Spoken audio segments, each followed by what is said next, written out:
studio with us today talking about FGM.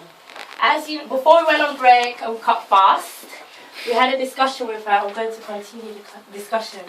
Mrs B.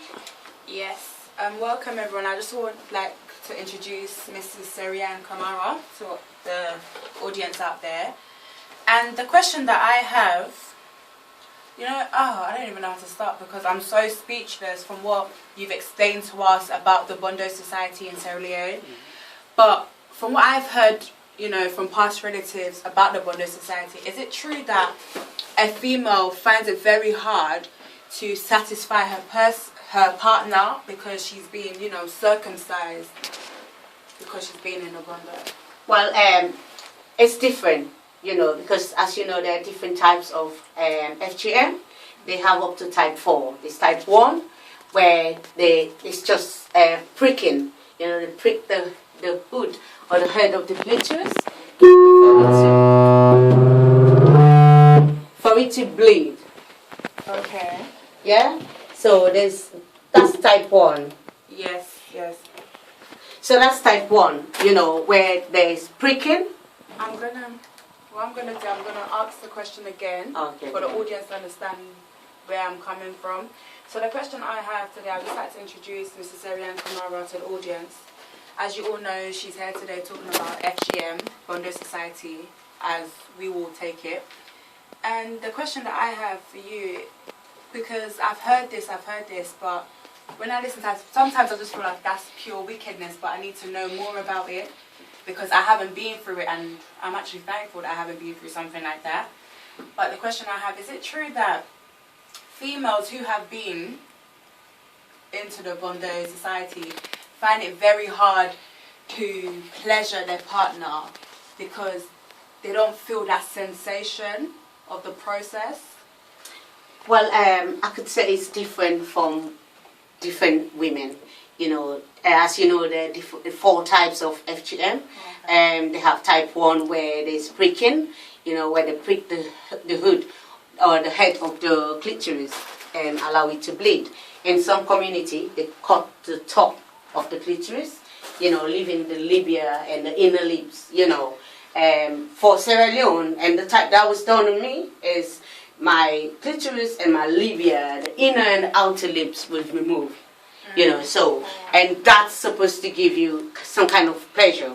But don't forget that you get pleasure making love is from the mind. Yes. So it's there, but because that part has been violated, and for some women, anytime you got contact in that area, you need someone caring, someone loving, someone who knows you, and you, the woman, has to know your body. That's one thing I learned, during my fight in this FGM thing.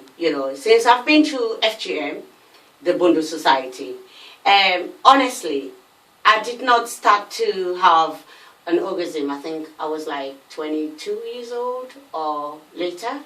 Yeah. So, and I've been sexually active since I was 18.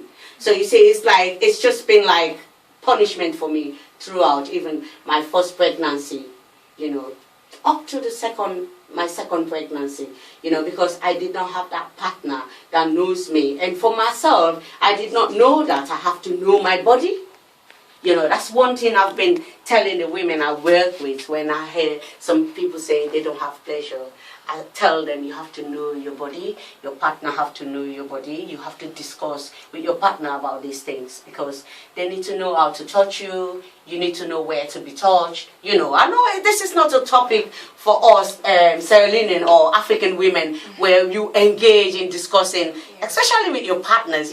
Some women fear that they will call them names like, oh, she's a prostitute.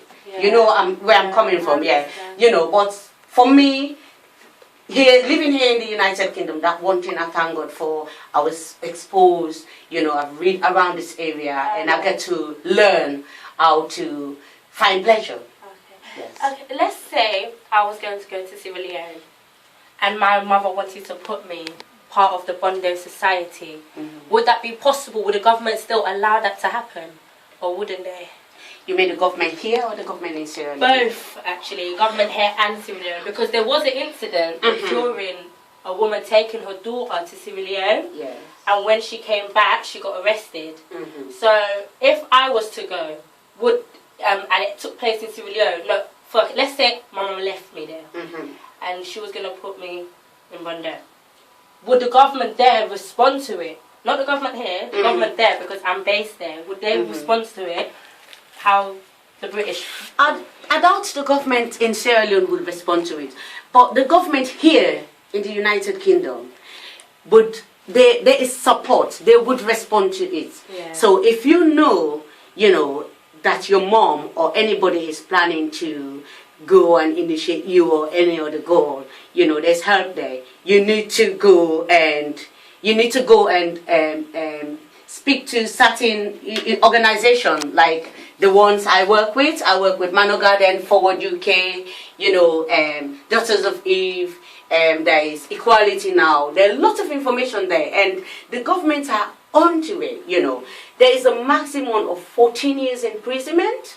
Wow. Yes, a maximum. Now, and that's include nobody should support, abet, involved in any of this practice. So let's say your mom was going to go and initiate you into the body society, and your auntie or your uncle or your dad contributes. They know about that, and they make phone calls, or maybe they contribute towards that's been happened. All of them are in for the law. Wow. So the law is fully charged. You are fully protected.